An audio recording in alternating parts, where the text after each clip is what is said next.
Listener Suggestions, Take 1.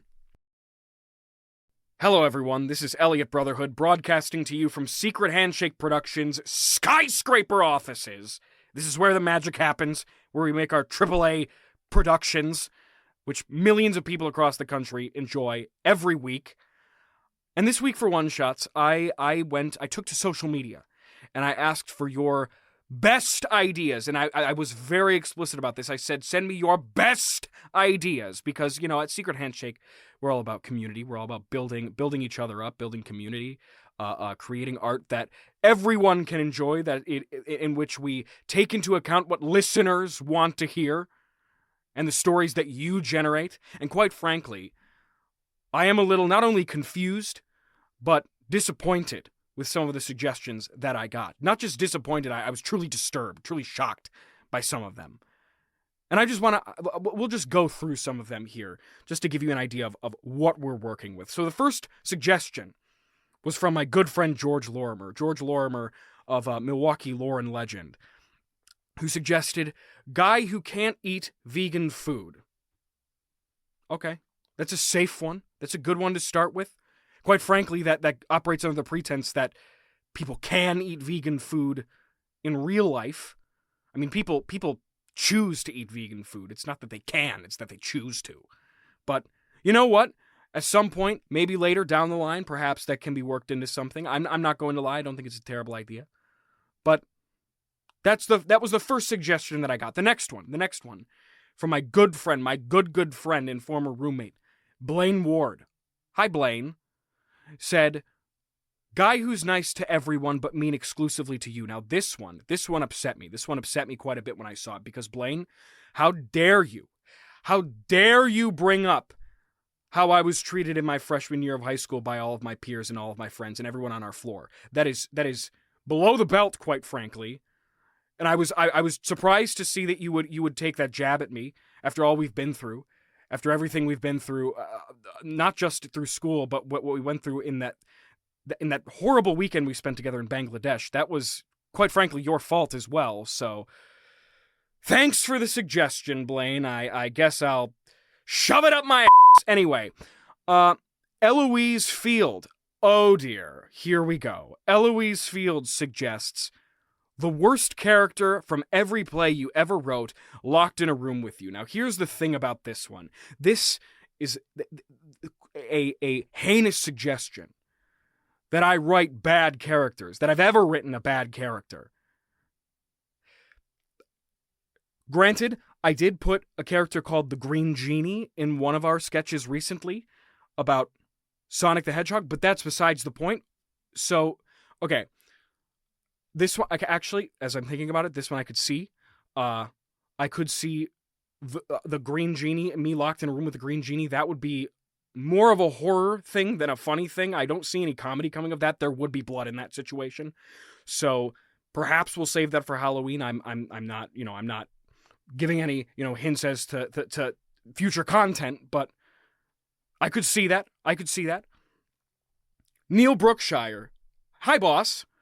Says, a mutant poodle shaves its own hair to power a space shuttle to Mars. Now, this one was auspicious. This one took me off guard. And I don't know if Neil is aware of this, and quite frankly, this one scared me when I saw it, because for the past month and a half, I've been having a reoccurring dream of this exact thing happening. Where that horrible, hideous dog with its green and yellow splotches all over its body, gets into that godforsaken spaceship and flies into the air and attempts to get to Mars, but always explodes midway across the journey. I told my therapist about this, actually, and she told me that I needed to be, quote-unquote, and you can't see it because it's audio, but I'm doing air quotes with my fingers, I needed to be institutionalized, which is why I'm broadcasting using a VPN right now, but that's besides the point. Really, it's these ideas are insane. George Lorimer, again, guy who's speedrunning his driver's test or speedrunning relationships. Now, the thing about this one, and look, I know everyone's going to bring up the newspaper articles and all the headlines on the TV about when I took my driver's test. I've already said, and I'll say it again for the record, just for the sake of the company, for the sake of the investors and the board of directors and everybody who has stake in the company, once again, I am sorry to that 4th grade field trip. I am sorry to the old people's home. I didn't mean to do those things, those heinous things that are, need no introduction.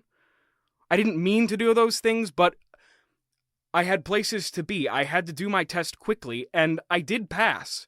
I was 1 point off from failing, but I did pass because I did do a proper Y-turn and looked both ways before I went through that 4-way intersection. But that's besides the point. Once again, George Lorimer, who was just all over this, when I asked for these suggestions, was just full of ideas. Full of ideas. George said, a guy who gets all his news from video games, and quite frankly, I don't see anything funny about this, because in my personal experience, video games are perfectly reputable sources of news. And I have a full understanding of what's going on in world events. I've never missed a beat. When I'm at fancy dinners, of which I go to many because, of course, I'm the president of the company, I always know what's up, and I always know what's going on. And on an unrelated note, all of today's proceeds for this episode are going to Jarl Balgruuf in Whiterun because, quite frankly, the dragon problem is getting out of hand. Okay? Can I just ask you all, what was going through your mind? You send these ideas to me. You all thought that you could send these things in and that would be your big break with Secret Handshake, that you could get across that turnstile and get into our high security office. Let me tell you something. I spent $6.6 billion on our security budget alone. Fort Knox, baby! We have a man with a gun stationed on every door in the building. I wear a bulletproof vest in the work every day because that's how valuable I am. Whenever I get out of my car, there are shots going off, baby. You don't write Hingus, Pingus, Fungus, and Dungus without making a few enemies. Eloise Field suggests, Garfield seduces Hello Kitty, the musical. What does that mean? Eloise, what does that mean? I do love Garfield. I love that funny little orange guy with his lasagna and his obsession with Italian cuisine. But this company's going downhill fast, and it's all your fault. This is what you monsters want. While I'm sitting in my 24th story penthouse in the Secret Handshake skyscraper offices and apartments, luxury apartments, while you mongrels are on the ground eating my table scraps.